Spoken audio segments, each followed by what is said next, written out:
आराध्य देव श्रवण भगवान महावीर के चरणों में वंदना। परम पावन आचार्य श्री महाश्रवण जी के चरणों में भावरा वंदन। विराजित मनुष्य के चरणों में वंदना। उपस्थित श्रद्धालु श्रावक श्राविका। गीत के स्वर बहुत सरल हैं, यत्नापूर्वक आप भी उसमें संभागी बन सकते हैं।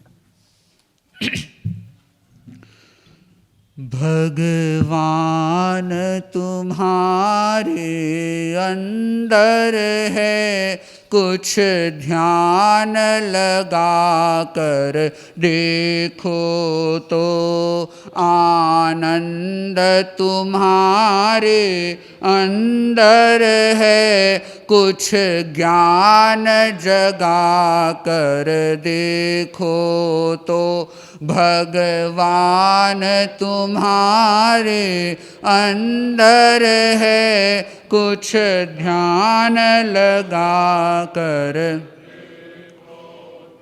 बाहर के प्रभु को ढूंढ रहे, निज घर वाले को भूल रहे।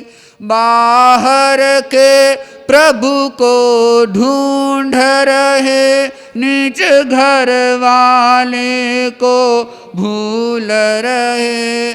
तब ही तो सत्य नहीं पाया, केवल माया में झूल रहे। परमार्थ तुम्हारे अंदर है, पुरुषार्थ जगा कर देखो तो परमार्थ तुम्हारे अंदर है, पुरुषार्थ जगा कर देखो तो। निज आत्म तिजोरी को खोलो, धन माल सभी मिल जाएगा। 2 करोड़ चाहिए ना। निज आत्म तिजोरी को खोलो, धन माल सभी मिल जाएगा। संयम की चाबी साथ रहे, यह ताला झट खुल जाएगा। सर्वस्व तुम्हारे अंदर है, वैराग्य जगा कर देखो तो सर्वस्व तुम्हारे जगा कर है। शांति नहीं गिरी कंदर में, है शांति न मस्जिद मंदिर में। है शांति न गिरी कंदर में, है शांति न मस्जिद मंदिर में। है शांति न धरती अंबर में, है शांति न धन के अंदर में। बस शांति हृदय के अंदर है, कुछ त्याग बढ़ा कर देखो तो बस शांति हृदय के अंदर है, कुछ त्याग बढ़ा कर। बुढ़िया की सुई गिरी घर में, वह बाहर खोज रही पगली।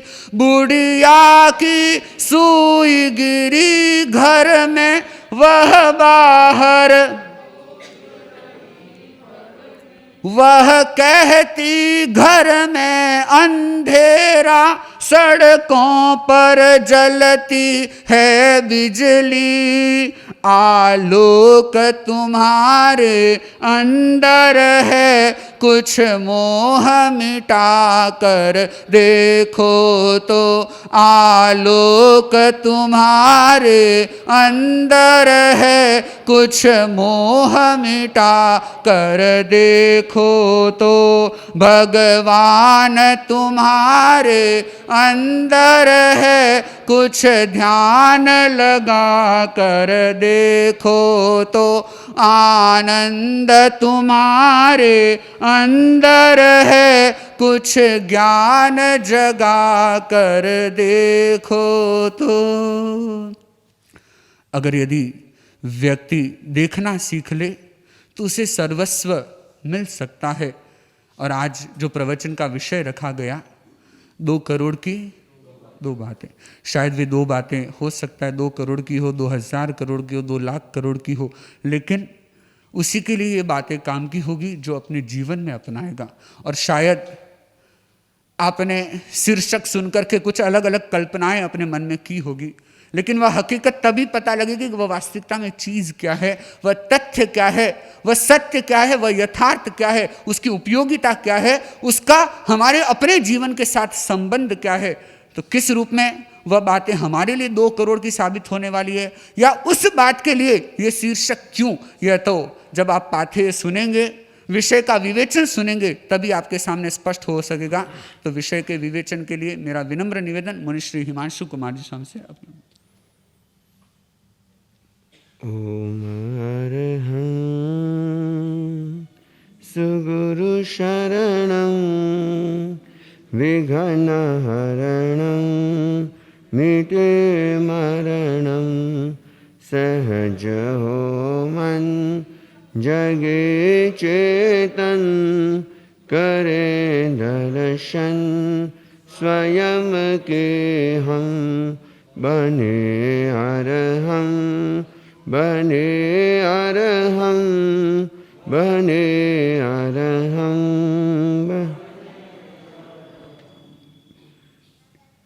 परम प्रभु को प्रणाम। परम पूज्य गुरुदेव आचार्य श्री महाश्रमण जी को वंदन। मुनि हेमंत कुमार जी 2 करोड़ की 2 बातें सुनने के लिए उपस्थित श्रावक श्राविकाओं, कहते हैं संस्कृत साहित्य में 4 ऐसे विद्वान व्यक्ति हुए जिनका नाम संस्कृत साहित्य में अमर माना जाता है। और वे 4 विद्वान व्यक्ति थे। एक का नाम था कवि कालिदास। कौन थे? कवि कालिदास।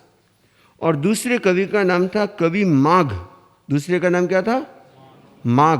पहला, दूसरे माघ। और तीसरे थे जिसका नाम था दंडी। क्या नाम था? दंडी। ऐसे ना, इन बच्चियों को थोड़ा सा अगर आप, हाँ, ताकि है ना, इधर आप है ना, इधर मम्मा के पास में, ठीक है ना? बहुत अच्छा। तो तीसरे कवि का नाम क्या था? दंडी। पहले का नाम? दूसरे का? पहले का? तीसरे का? दंडी। और चौथे जो संस्कृत के पंडित जिनका नाम अमर है, और वे थे कवि भारवी। क्या नाम था? पहले का नाम? दूसरे का? तीसरे का? चौथे का? भारवी। याद रह जाएगा नाम। कवि भारवी हुए और ये लगभग 7वीं सेंचुरी, 7वीं सदी में ये हुए। और कहते हैं कि कवि भारवी जो बड़े पहुंचे हुए विद्वान थे, और उन्होंने एक बड़ा ख्यातनाम ग्रंथ लिखा जिसका नाम था कीर्तार्जुनीयम। और कहते कि वो इतना प्रसिद्ध हुआ और उनकी खूब कीर्ति फैली। और एक दिन उनके मन में ऐसी टीस थी कि पूरी दुनिया मेरी प्रशंसा कर रही है, मेरी ख्याति फैली, लेकिन मेरे पिता के मुंह से मेरे लिए कभी कोई प्रशंसा का शब्द नहीं निकला। और प्रशंसा क्या करती है? आगे भी बढ़ाती है, मोटिवेशन भी देती है। अगर हम कभी कभी किसी की प्रशंसा करते हैं तो मोटिवेशन भी होती है, और कभी कभी प्रशंसा का भाव अहंकार भी पैदा करता है। अब हुआ क्या कि जब कवि भारवी के मन में ये आ गया कि मेरे पिता ने मेरी कभी प्रशंसा नहीं की, और ऐसे व्यक्ति को जीने का अधिकार में नहीं रहना चाहिए, तो देखा कि मुझे अपने पिता को मार देना चाहिए। क्या मन में आया? पिता को मार देना चाहिए। और इसी इरादे से क्योंकि उन्हें पता था कि पिताजी इस समय छत पर टहला करते हैं। तो फिर वे छत पर जाकर के छिप कर के बैठ गए और जैसी समय हुआ दोनों माता पिता दोनों ऊपर छत पर टहलने के लिए आए और वे छिप कर के बैठे। कब मौका लगे और कब मुझे अपने पिता की हत्या करनी है। और देखो ऐसा भी अशुभ विचार, ऐसा भी अकृत्य करने का मन में, और वो भी किसके मन में आया? भारवी, जो बहुत बड़े पंडित ज्ञानी थे, उनके मन में ऐसा विचार उठ गया। तो वे छिप गए और वे जब माता पिता दोनों टहलने लगे और पिता के मुंह से निकल गया, देख ये जो चंद्रमा की चांदनी है ना, ये पूरी धरती पर छिटक रही है और ऐसा लगता है जैसे मेरे बेटे की कीर्ति इस तरह से फैली हुई है। और यह सुनकर के उनकी पत्नी बोली कि जी आप बेटे की इतनी प्रशंसा, इतना बेटे के प्रति आपके मन में ऐसा भाव है तो उसके सामने कभी क्यों नहीं बोलते? तो कहा कि तू समझी नहीं, ये मैं इसलिए नहीं बोलता, उसके मेरे मन में उसके प्रति बहुत शुभ भाव है। मेरे मन में उसके प्रति से बहुत प्रशंसा मैं करता हूं, लोगों के सामने बहुत करता हूं, क्योंकि मेरा बेटा है और मुझे गौरव है, मुझे प्राउड है कि मेरा बेटा जो इतना ज्ञानी है, लेकिन उसके सामने जानबूझ के नहीं करता। क्यों? क्योंकि अगर मैं उसके सामने करूंगा, उसके भीतर अहंकार का भाव होगा और उसका विकास रुक जाएगा। और यह सारा कौन सुन रहा था? भारवी छिप करके सारी बात सुन रहा था। और यह सुन करके वह अपने आप को रोक नहीं पाया और वह आकर के पिता के चरणों में गिर गया। और पिताजी, मेरे जैसा कृतज्ञ व्यक्ति, मेरे जैसा पापी व्यक्ति इस दुनिया में कोई नहीं होगा कि जो अपने पिता के, और वो उसने खुल करके रो रो करके फूट फूट करके रोया और पिता के चरणों को कह दो कि उसने अपने आंसुओं से धो दिया और कहा कि पिताजी मुझे इसका प्रायश्चित करना है। तो पिता ने कहा कि बेटा तेरा प्रायश्चित यही है कि 2 साल तुझे अपने ससुराल में रहना है। कहाँ रहना है? देखो कितनी विचित्र सजा, 2 साल रहना ससुराल में, रह जाओगे? हो, लेकिन उस समय की परंपरा कह दो कि ससुराल में रहना बहुत बड़ा दंड था। तो वह अपनी पत्नी के साथ में ससुराल गया, लेकिन वहाँ तो कुछ दिन ही रहा और उसके बाद ने कहा कि मैं तो नहीं रह सकता। तो वो अपनी पत्नी को वहाँ छोड़ करके, समझा करके दूसरी जगह कहीं गए। तो उन्होंने अपनी पत्नी से कहा कि देख एक काम करना, जब तेरे को धन की जरूरत पड़े तो मैं तेरे को यह एक श्लोक लिख करके दे रहा हूँ और यह श्लोक तेरे को कोई 1 लाख रुपए में अगर खरीदे तो ही बेचना, नहीं तो मत बेचना। ठीक है। और उसकी पत्नी को एक दिन पैसों की जरूरत पड़ी और वह अब नगर में ऐसी व्यवस्थित, वहाँ के राजा ने ऐसी व्यवस्था कर रखी थी कि कोई भी चीज़, जो भी व्यापारी बेचना चाहे, कोई भी चीज़ अपनी बेचना चाहे और अगर कोई नहीं खरीदे तो उसको राजा खरीदेगा। और वह भी अपनी क्या लेकर के गई? सिर्फ एक छोटी सी कागज़ की पर्ची जिस पर एक श्लोक लिखा हुआ था और वह लेकर के जाकर के खड़ी हो गई कि मुझे यह बेचना है। तो लोग आते कि कीमत क्या है? तो कहा कि 1 लाख रुपए। वो बोले कि इसका तो स्क्रू ढीला है, एक कागज के 1 लाख रुपए। तो कोई बात नहीं, लेकिन कहा कि 1 लाख से कम में तो बेचूंगी नहीं। 1 दिन निकल गया, 2 दिन निकल गए, 3 दिन निकल गए, 7 दिन निकल गए और राजा को पता चला कि एक बहन, एक औरत अपने एक कागज की पर्ची लेकर के, एक कागज लेकर के आती है और उसकी कीमत तो 1 लाख रुपए बताती है, उसको खरीदने के लिए कोई तैयार नहीं है। और यह सुना तो राजा पहुंचा और राजा भी बड़ा ज्ञानी था, पंडित था। तो उसने जब पढ़ा तो उसने कहा कि 1 लाख? कहा कि हाँ, 1 लाख से कम में तो मैं दूंगी नहीं। तो राजा ने अपने जो कोषाधिकारी था, खजांची था, कैशियर था, उसको कहा कि इसको 1 लाख रुपए दे दो। और वह राजा उस एक पर्ची को लेकर के अपने कक्ष में गया, महलों में पहुंचा, कक्ष में पहुंचा और उसका जो संदेश था उसने क्या किया, उस कागज को बड़े अक्षरों में लिखवा करके अपने रूम में टंगवा दिया और इसका मतलब क्या था? और वह कितने में खरीदा था? 1 लाख रुपए में। और मैं कितने में बेच रहा हूं? देखो भाई, 7वीं सदी की बात है, 7th सेंचुरी में 1 लाख रुपए में यह बिका था, और आज 2 करोड़ तो बहुत सस्ता है। अरे कितनी महंगाई, महंगाई भी कितनी! अरे हमारे देखते देखते कितनी महंगाई बढ़ गई। जब मैंने दीक्षा नहीं ली थी ना, दीक्षा लेने से पहले की बात, जब मेरे संसार पक्ष पिताजी हमको 5 पैसे और 10 पैसे देते थे ना, उस दिन हम उछलते थे, वो 10 पैसे मिले। और 10 पैसे में हम जब टॉफी लेने के लिए जाते थे, बटिया इतनी सारी आ जाती थी, आराम से जेब भर जाता था। 10 पैसे में येलो वाली आइसक्रीम आ जाती थी, 25 पैसे में रेड वाली आइसक्रीम आ जाती थी, और 50 पैसे में कुल्फी। आज 50 पैसे लेके जाते हो कभी? 1 रुपया लेके जाते हो? बंद हो गए। तो सोचोगे ये तो कितने साल पुरानी बात है, कितनी शताब्दियां बीत गई। उस समय 1 लाख में बिकी थी, और आज जो मैं आपको 1 करोड़ में बता रहा हूं। और वो क्या लिखा हुआ था? सहसा विदधीत न क्रिया म विवेके परमा पदाम पदम। इतना सा सेंटेंस। और इसका मतलब क्या था? कि जल्दबाजी में कुछ मत करो। क्या लिखा हुआ था? हिंदी बता देता हूं। सहसा विदधीत न क्रिया, कि जल्दबाजी में कुछ मत करो, क्योंकि जल्दबाजी में किए हुए कार्य का परिणाम बहुत गलत आता है। जल्दबाजी में किए हुए कार्य का परिणाम कभी अच्छा नहीं आता। और यह 1 करोड़ की एक बात है। और अगर आप इसको समझने की कोशिश करेंगे तो मेरे को लगता है मैं शायद यह भी विषय रख सकता था, जीवन की अमूल्य बातें, लेकिन मैंने अमूल्य शब्द यूज नहीं किया। और यह रियल में देखना जिसका कोई मूल्य नहीं है, यह ऐसी जीवन की महत्वपूर्ण बात है। मैं अमूल्य, क्योंकि शब्दों के भी है ना अलग अलग अर्थ निकलते हैं, एक ही शब्द के 2 अर्थ निकलते हैं। अमूल्य, अमूल्य का मतलब क्या होता है? जिसका कोई मूल्य नहीं है, यह अमूल्य होता है। एक ये अर्थ भी निकलता है जिसका कोई मूल्य नहीं है, और एक वह भी होता है अमूल्य, जिसका कोई मूल्य है ही नहीं। थोड़ा सा ही फर्क है।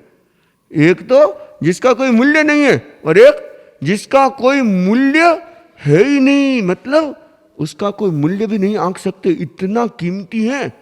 दोनों अर्थ निकलते हैं। वो अकबर और बीरबल बैठे थे, और बीरबल, अकबर को मजाक सूझ गया, तो अकबर ने बीरबल से कहा कि बीरबल देख वो क्या है सामने। तो कहा कि झांपना, क्योंकि बीरबल है ना तम्बाकू सूंघता था। बीरबल क्या करता था? तम्बाकू सूंघता था, और अकबर को इससे घृणा थी। तो वो अकबर ने कहा कि बीरबल देख वो क्या है। कहा कि वो तो तम्बाकू का खेत है। तो कहा कि सुन, ये तम्बाकू है ना गधे भी नहीं खाते। क्या बोला? तम्बाकू गधे भी नहीं खाते। बीरबल क्या बोला? एकदम सही बात है झांपना, जो गधे होते हैं ना वो तम्बाकू नहीं खाते। और सारा अर्थ का अनर्थ कर दिया, बिगाड़ दिया। शब्द तो एक ही है, लेकिन तो कई कई शब्द ऐसे बड़े विचित्र होते हैं। इसलिए मैंने अमूल्य शब्द का प्रयोग नहीं किया। मैंने क्या किया? 2 करोड़ की 2 बातें। तो आज मैं 1 करोड़ की एक ही बात बताऊंगा, एक बात फिर कल बताऊंगा। इतना मामला सस्ता नहीं है भाई। ये जो 1 करोड़ की एक बात है, इसको हमें समझना है और अपने जीवन में उतारने की कोशिश करना। और वो कौन सी बात है? जल्दबाजी में कुछ मत करो, क्योंकि जल्दबाजी में किए हुए कार्य का परिणाम सदा गलत ही होता है। और इसको अपनी सीधी सी मारवाड़ी भाषा में कहो तो क्या बोलते हैं? हड़बड़ी मत करो। क्या नहीं करनी? हड़बड़ी। जो करता है हड़बड़ी, उसकी होती है काम में गड़बड़ी, और फिर होती है मुसीबत खड़ी, फिर लगती है समस्याओं की झड़ी।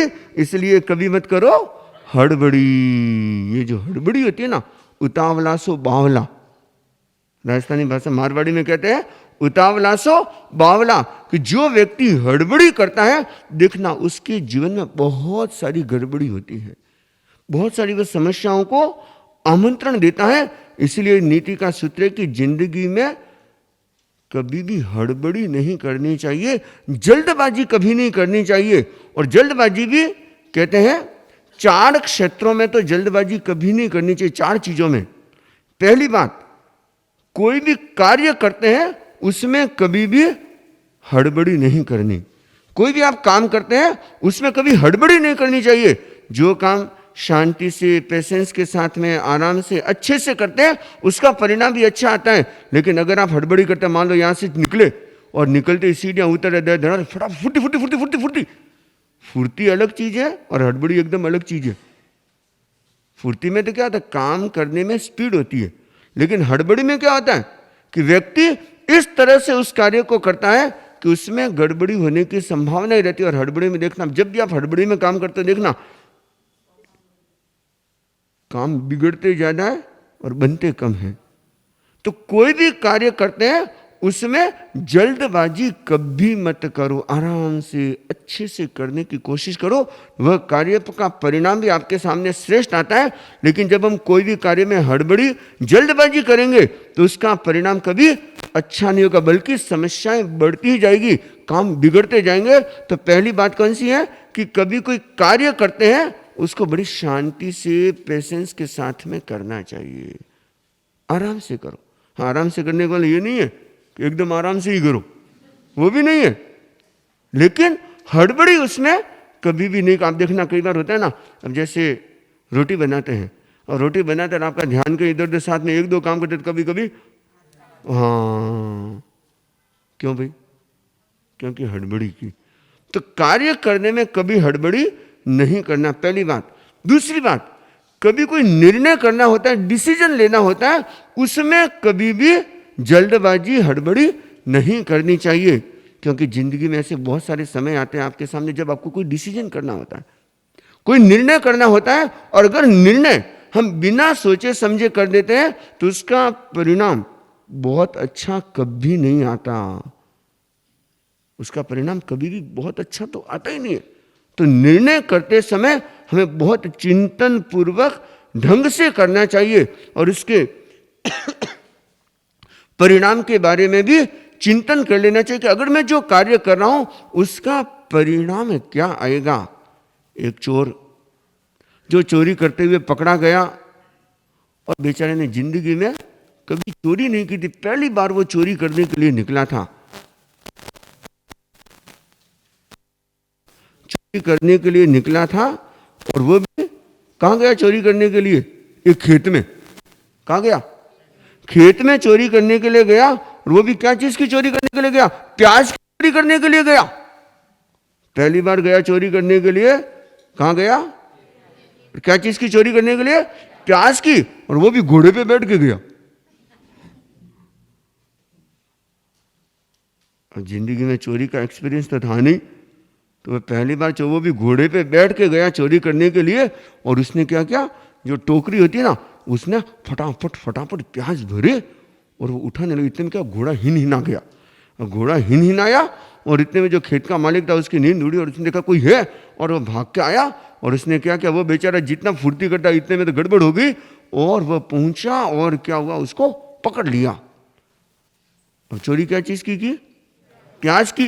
कोई बहुत बड़ी चोरी तो थी नहीं, लेकिन चोरी करते हुए पकड़ा गया। तो क्या हुआ, उसको पकड़ करके जज उस समय पंच कह दो, पंचों के सामने उसको उपस्थित किया गया और कहा कि पंच साहब देखिए, इसने मेरे खेत में चोरी की है, इसको दंड मिलना चाहिए। तो पंचा ने देखा, अब उसका चेहरा देखते उन बेचारों को दया आ गई। उसकी ये चोरी की हरकत देख करके दया आ गई कि कैसा मूर्ख आदमी है, चोरी करने के लिए वो भी कहां गया?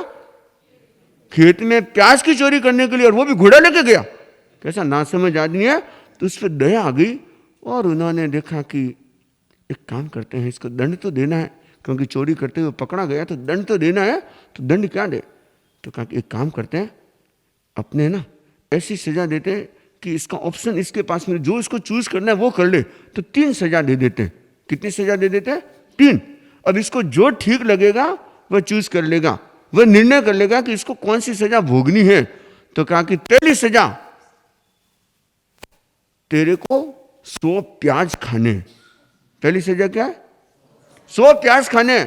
फिर दूसरी सजा, तेरे को 100 कोड़े खाने। दूसरी सजा कौन सी है? 100 कोड़े खाने हैं। और तीसरी सजा है, तेरे को 100 रुपए देने हैं। अब जो तेरी इच्छा है वो सजा स्वीकार कर ले। उसने देखा कि पहली सजा कौन सी है?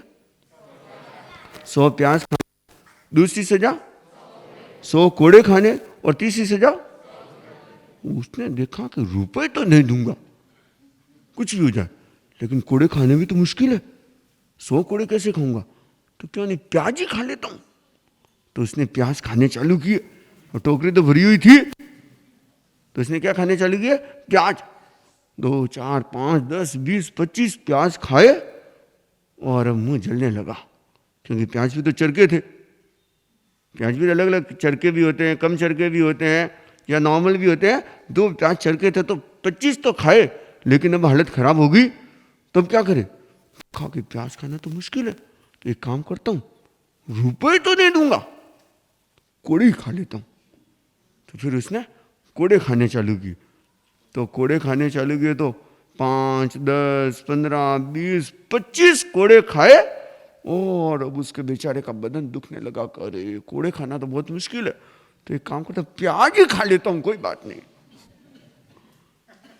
तो फिर वापस प्याज खाने चालू किए, और करते करते 50 तक पहुंच गया, लेकिन फिर गाड़ी अटक गई। फिर देखा करे, ओहो प्याज खाना तो बहुत मुश्किल है, अपने तो कोड़े ही ठीक है। फिर उसने, लेकिन रुपए नहीं दूंगा, कुछ भी हो जाए रुपए तो नहीं दूंगा। तो फिर उसने प्याज कोड़े खाने चालू किए, और 50 तक आते आते तो हालत उसकी पतली हो गई बेचारे की। फिर क्या करूं, कोड़े खाना तो बहुत मुश्किल है, रुपए नहीं दूंगा, प्याज ही खा लेता हूं, कोई बात नहीं, जैसे तैसे करके खा लूंगा।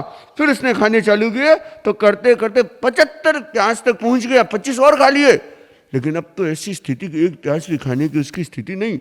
तो देखा कि कोई बात नहीं, रुपए तो नहीं दूंगा, कोड़े खा लूंगा। फिर कोड़े खाने चालू किए, तो 75 तक पहुंचते पहुंचते अब चमड़ी उधेड़ने लगी, और ऐसे समझ लो कि खून भी आने लग गया। उसने कहा कि ये तो बहुत मुश्किल है, ये लो 100 रुपए। क्या हुआ भाई? तीनों सजाए। क्यों? क्योंकि वह निर्णय नहीं कर पाया कि मुझे करना क्या है, मुझे कौन सी सजा भोगनी, इसलिए उसने तीनों सजाएं भोग ली। तो ऐसे ही हमारे जीवन में भी होता है कि हम ये निर्णय नहीं कर पाते कि इसका परिणाम क्या होगा। जो हम कार्य करते हैं यह हमें करना चाहिए कि नहीं करना चाहिए, यह पता ही नहीं होता, या जो हम कार्य करेंगे उसका परिणाम क्या आएगा यह भी व्यक्ति नहीं सोचता, और उसका परिणाम क्या आता है, वह निर्णय गलत हो जाता है, तो उसका दुष्परिणाम भी उसे भोगना पड़ता है। और कहते हैं कि 5 बातों का निर्णय करते समय बहुत सोच समझ के करना चाहिए, और ये सबके काम में नोट कर लेना, बहुत महत्वपूर्ण है। 5 बातें ऐसी हैं जिनका निर्णय करते समय बहुत चिंतन कर लेना चाहिए, और चिंतन पूर्वक ही उन बातों का निर्णय करना चाहिए। पहली बात, पढ़ाई करते समय, अब आपकी 12th हो जाती है या 10th हो जाती है, 12th हो जाती है, उसके बाद में आप कॉलेज में जाते हो। अब आपका इंटरेस्ट तो साइंस में, और आपने ले लिया तो गड़बड़ हो गई। कॉमर्स में इंटरेस्ट है और आपने ले लिया साइंस, आर्ट, तो गड़बड़ हो गई। और ये गड़बड़ हो जाती है तो आगे आपका फ्यूचर देखना बहुत गड़बड़ हो जाता है। कई लोग कहते हैं, बच्चे भी आते हैं कि महाराज मेरी तो साइंस में बहुत इच्छा थी, लेकिन क्या करें, पिताजी माने ही नहीं, और इसलिए मेरे को ये आर्ट लेना पड़ा, कि ये मेरे को कॉमर्स लेना पड़ा। और देखना वो उसमें जितना इंटरेस्ट उसमें था, वो जो कर सकते थे वो उसमें नहीं कर पाएंगे। तो यहाँ पे निर्णय करने में क्या हुआ, गड़बड़ हो गई। तो पहली बात कौन सी है, पढ़ाई में निर्णय बहुत सोच समझ के करना चाहिए। और दूसरी बात, बिजनेस में, व्यापार जो करते हैं, अगर हम चिंतन पूर्वक सही ढंग से निर्णय नहीं करते तो व्यापार में बड़ी समस्या आ जाती है, क्योंकि उसमें आप सफल नहीं हो पाते। अब आपकी क्षमता कितनी है, आपको कौन सा कार्य करना है, कौन सा बिजनेस करना है, वह आपको जानकारी नहीं, और आप व्यापार करने लग गए तो गड़बड़ हो जाएगी। और बहुत सारे लोग इसीलिए व्यापार में सफल नहीं हो पाते कि वो सही निर्णय नहीं कर पाते कि मेरे को कौन सा व्यापार करना चाहिए। तो दूसरा हो गया व्यापार में। और तीसरा कौन सा है, बता दो, अरे बता दो, तो जोर से बोलो। तो शादी होती, तो धीरे से क्यों बोलते, बोलना जोर से। शादी जब होती है, जो जीवन साथी चुना जाता है, और अगर उसमें निर्णय गलत हो जाता है तो मामला बड़ा गड़बड़ हो जाता है। और इसमें गड़बड़ी होती होती है, क्योंकि सब परिणाम भोगती है, इसलिए पता है, क्योंकि इसका परिणाम कभी बहुत कम ऐसे कह दो कि शादीशुदा व्यक्ति होंगे या कपल होंगे जो ये कह दे कि हमने शादी कर हमारा निर्णय सही हुआ, बहुत कम होते हैं। यहाँ तो गड़बड़ होती होती है और थोड़ा समय निकल जाता है, निकलने के बाद में जब नशा उतर जाता है या ऐसे कह दो उस समय देखता है कि अल्लाह फंस गया फंस गया। शादी नहीं करते तो शांति से तो थे ना, आजाद हिंद फौज के सदस्य थे, अब तो गुलाम हो गए। और ये होता है कि अगर सही निर्णय नहीं हो पाता है, जीवन साथी अगर सही नहीं चुना जाता है, तो वो जिंदगी भर की किचकिच चलती रहती, चिकचिक चलती रहती है। तो कहते हैं कि शादी करते समय, क्योंकि शादी करते समय आदमी क्या देखता है, दो ही चीज देखता है सामान्यतः। पहले क्या देखा जाता था, अगर शादी होती थी पहले देखा जाता था खानदान कैसा है, पहले यह देखा जाता था कि कितना कुलीन परिवार है, उस घर के संस्कार कैसे हैं, उस घर का रहन सहन क्या है। और आज क्या देखा जाता है, दो चीज, क्या, चमड़ी और दमड़ी, दो चीज देखी जाती है। चमड़ी मतलब चाहे लड़का है चाहे लड़की है, तो गोरा रंग रूप कैसा है, फूटरो फुर्रो है कि नहीं है, गोरो चिट्टो है कि नहीं है। और दूसरा क्या देखा जाता है, दमड़ी। दमड़ी मतलब पैसा, कि पार्टी कितनी मोटी है, अगर पार्टी बड़ी है पैसे वाली है ना, कर ले, देखी जाए, अरे वो तो कर लोगे, वो आ भी गई आ भी गया तो क्या होगा, फिर जिंदगी भर छाती कूटा चलेगा। तो इसलिए यहां पे जरूर ध्यान देना चाहिए कि शादी करते हैं उस समय जीवन साथी को चुनते समय निर्णय बहुत सोच समझ के करना चाहिए। इसलिए पहले यह देखा जाए खानदान, क्योंकि जो खानदानी परिवार होते हैं ना, उनके संस्कार बहुत अलग तरह के होते थे। और एक यह देखा जाता था कि खानदान बराबर लेवल का होना चाहिए ताकि उनमें संस्कारों की मैचिंग हो सके। अब एक तो हाई फाई परिवार है, वो अगर सामान्य परिवार में आएगी तो क्या होगा, या सामान्य परिवार में जाएगी तो क्या होगा, क्या होगा बता दो। वो जिस लेवल से आई है वहां पे वो क्या उस माहौल में एडजस्ट हो पाएगी, वो वहां पे बहू बन के रहेगी, बहू रानी बन के रहेगी, क्या बन के रहेगी, क्यों बहू तो बन ही नहीं सकती, ये तो मान के चलना। और हर माँ बाप क्या सोचते हैं, हमारी बेटी बहू रानी बन के रहे। हाँ, घर पे वो बहू आए ना, वो तो क्या है, वो बहू बन के रहे, लेकिन जो बेटी जाए ना वो क्या बन के रहे, बहू रानी, और एकदम ऐसा आराम शांति रह, घरों काम नौकर चाकर है नहीं। और तुम्हारे घर पे जो बेटी आती है बहू बन के आती है, काम कर। देखना ये बहुत बड़ा फर्क है, मानसिकता का बहुत बड़ा फर्क है। तो मैं इस मुद्दे में अभी ज्यादा नहीं जाऊंगा, मैं तो सिर्फ इतना सा कहूंगा कि जब आप निर्णय करते हैं तो यह बहुत सोच समझ के, जीवन साथी को चुनते समय हमें बहुत सोच समझ के निर्णय करना चाहिए। निर्णय करने में पहली बात कौन सी ध्यान रखनी है, पढ़ाई के समय, दूसरी बात बिजनेस, तीसरी बात शादी, और चौथी बात मित्र चुनते समय बहुत ध्यान रखना चाहिए। बहुत सोच समझ कर हमें मित्र बनाने चाहिए। अरे गहरे नत्थु गहरे को कभी मित्र मत बनाना, क्योंकि वह मित्र आपके लुटिया डुबोएगा, ये निश्चित है। और जितने गलत मार्ग पर ले जाने वाले होते हैं वो हमारे ही आसपास के मित्र होते हैं, हमारे अपने होते हैं, जो हमको गलत संस्कार देते हैं, गलत मार्ग पर ले जाते हैं, या ऐसे कह दो कि गलत कार्य को करने के लिए प्रेरित करते हैं। तो चौथी बात हो गई, मित्र चुनते समय बहुत ध्यान रखना चाहिए।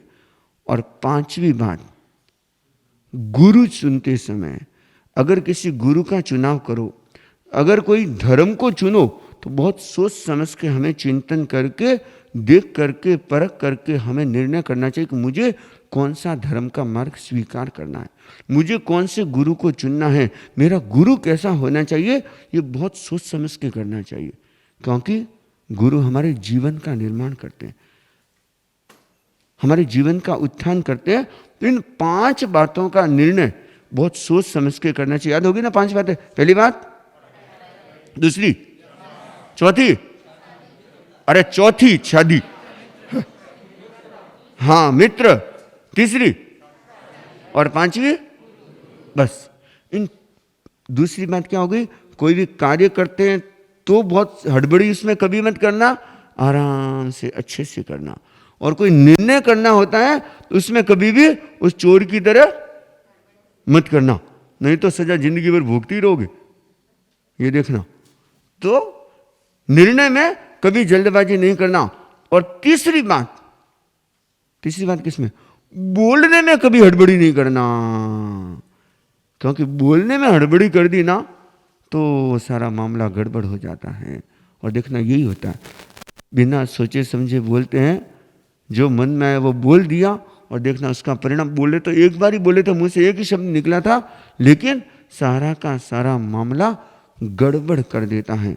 तो बोलने में कभी भी जल्दबाजी नहीं करना। और चौथी बात, और जल्दबाजी किस में नहीं करना, बता दो हैं? वो तो बता दिया। चौथी बात, और हड़बड़ी किस में नहीं करनी चाहिए? कोई कार्य में हड़बड़ी नहीं करना, निर्णय करते समय हड़बड़ी नहीं करना, और बोलने में हड़बड़ी नहीं करना। और चौथी बात, धर्म साधना करने में कभी हड़बड़ी नहीं करना। हम लोग क्या करते हैं? माला फेरते हैं ना, फटाफट कोई भी हम चीज करते हैं, साधना का कुछ भी उपक्रम करते, देखना हमारी इतनी उसमें जल्दबाजी होती है कि बस फटाफट, अरे सामयिक आ गई, फटाफट हम समेटने लग जाएंगे फटाफट। ये हम क्या करते हैं? साधना धर्म करने में बहुत हड़बड़ी करते हैं, लेकिन जितनी हम हड़बड़ी करते हैं उसका परिणाम उतना ही कम मिलता है। तो धर्म साधना करते समय कहते हैं कि कभी भी हमें हड़बड़ी नहीं करनी चाहिए। इन चार बातों में हमें विशेष ध्यान रखना है कि कभी भी जल्दबाजी नहीं करना। क्या रखना? पेशेंस। क्या रखना? धैर्य। और जो भी काम करना है आराम से अच्छी तरह से चिंतन पूर्वक करना चाहिए, क्योंकि बिना पेशेंस रखे, अब कोई आदमी देखता है कि आम का पेड़ लगाया, आम की कलम लगाई और देखा कि मेरे को तो आम मिल जाए, तो क्या करता है? खूब पानी डालता है, तो आम लग जाएंगे। जितना समय लगना उतना समय तो लगेगा। एक लड़का पिता के पास में आया और बोला कि पिताजी पिताजी, ये जितने भी अपनी बगिया में ना पौधे लगे हुए ना, कोई भी पौधा जड़ नहीं पकड़ रहा है। क्या बोला? कोई भी पौधा जड़ नहीं पकड़ रहा है। तो कहा कि तेरे को कैसे पता चला? वो बोला कि मैं रोज उखाड़ के देखता हूं। क्या करता है? रोज उखाड़ के देखता है, और क्या बोल रहे हैं कि कोई भी पौधा जड़ नहीं पकड़ रहा है। तो आप लोग भी क्या करते हो? यही करते हो, रोज उखाड़ के देखते हो। मतलब कि कोई भी काम में हमारा धैर्य नहीं है, पेशेंस नहीं है, और इसी से हमारे जीवन में ये इतनी गड़बड़ी होती है। या ऐसे कह दो कि ये जो हड़बड़ी है इसका परिणाम हमें बहुत नकारात्मक भोगना पड़ता है। तो जब राजा ने यह एक श्लोक खरीदा, कितना खरीदा था? 1 लाख में। और 1 लाख में खरीद करके राजा ने क्या किया? अपने कहां टंगाया? अच्छा, क्या लिखा हुआ था उसमें? जल्दबाजी मत करो, जल्दबाजी का परिणाम कभी अच्छा नहीं होता, उसका परिणाम सदा बुरा ही होता है। और एक दिन क्या हुआ? राजा को कहीं अपने पड़ोसी मित्र राजा के लिए युद्ध का सहयोग करने के लिए जाना पड़ा, और इधर राजा अपने मित्र की सहायता करने के लिए निकल पड़ा, और युद्ध भी बड़ा लंबा चला। और इधर क्या होता है, जो राजा का पड़ोसी राजा था, वह मौके की तलाश में था कि कब मैं इस राज्य को अपने अधिकार में लूं, मैं इस राज्य को जीतूं।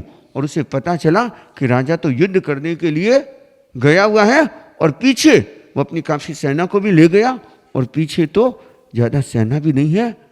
तो देखा कि अब मेरे पास में मौका है, और मैं आक्रमण करके इस राज्य को अपने राज्य में मिला सकता हूं। तो उस पड़ोसी शत्रु राजा ने क्या किया? मौका देख करके सीधा क्या किया? आक्रमण कर दिया, और आक्रमण करने के साथ में ही अब क्या करे, बड़ी समस्या हो गई।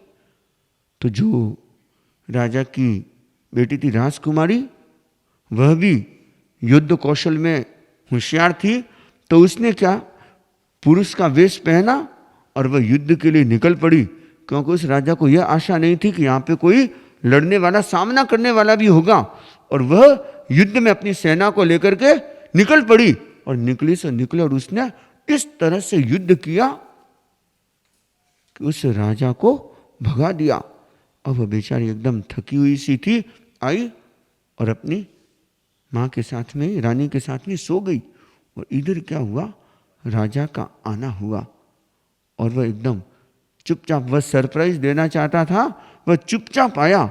और जैसे ही महल में उसने कह रखा था कि किसी को सूचना मत देना, मैं चुपचाप सडनली आऊंगा, सबको आश्चर्य सा लगेगा। तो वह आया और आकर के सीधा कहाँ गया, कक्ष में गया। और कक्ष में जाने के साथ में उसने क्या देखा कि रानी के साथ में कोई पुरुष सोया हुआ है। और यह देख करके उसका तो पारा 7वें आसमान पे चढ़ गया। और उसने तत्काल बिना सोचे समझे तत्काल क्या किया, म्यान से तलवार निकाली और क्या किया, उठा लिया। फिर और इतने में सामने क्या लिखा हुआ था, सहसा विदधीत न क्रियात, जल्दबाजी में कोई कार्य मत करो, क्योंकि जल्दबाजी में किए हुए कार्य का परिणाम बुरा होता है। और राजा 2-4 कदम पीछे हटा, और अब वो वापस तलवार उसने नीचे रखी, और इतने में आवाज से रानी की नींद उड़ गई। और रानी ने देखा कि राजन आप, वो एकदम ऐसे हक्की बक्की से रह गई और पैरों में गिरा। कहा कि ये कौन है? तो कहा कि अरे ये तो राजकुमारी है। तो कहा कि, तो उसने सारी बात बताई कि पीछे से शत्रु राजा ने युद्ध किया, तो यह युद्ध करने के लिए गई, थकी हुई थी, तो ऐसे आकर के सो गई। और राजा ने देखा कि अगर आज ये मेरे सामने नहीं होता तो क्या होता, खरीदी कितने में थी, लेकिन परिणाम देख लो, अनमोल। बस इस एक छोटे से वाक्य ने, और हो सके ना आप भी अपने घर में ये लगा देना, बड़ा मस्त सूत्र है कि जल्दबाजी में कभी कोई कार्य मत करो, बस नजर जाती रहे, और ये होता ही होता है। बहुत सारे लोग तो बाद में क्या करते हैं, पश्चाताप करते हैं कि अरे हमने गलत निर्णय कर लिया, गलत डिसीजन ले लिया, अगर पहले सोच समझ लेते तो इतना अड़ंगा तो नहीं, इतनी माथा पच्ची तो नहीं होती ना। तो बस ये छोटी सी एक बात मैंने आपको बताई 1 करोड़ की, लेकिन ये 1 करोड़ की नहीं है, ये तो अनमोल है। अब दूसरी, वो तो कल बताऊंगा ना, दूसरी बात तो आज तो सारी बातें एक साथ तो कैसे बताऊंगा। तो फिर हम जो 2 करोड़ की 2 बातों में 1 करोड़ की बात तो बता दी, 1 करोड़ की बात फिर हम कल बताएंगे। तो ध्यान रखना, इस सूत्र को अपने सबकॉन्शियस माइंड में उतार देना, और जो मैंने बताया है उस पर चिंतन करना, और चिंतन करके अपने जीवन में उसको लागू करने की कोशिश करना।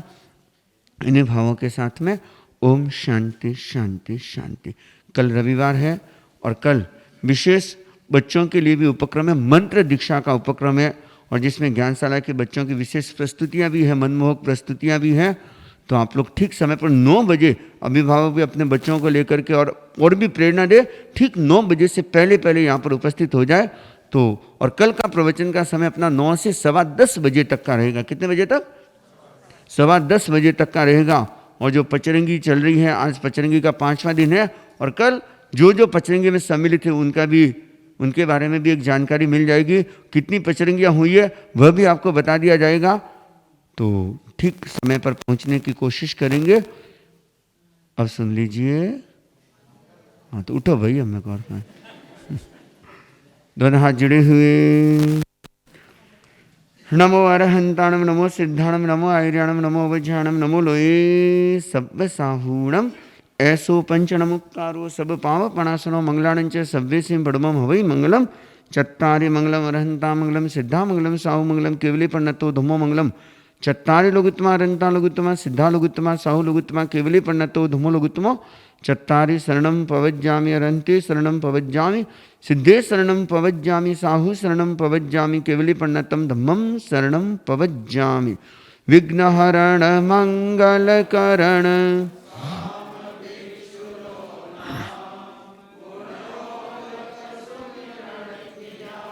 सरे अचिन्त्याकां सरे अचिन्त्याकां सरे।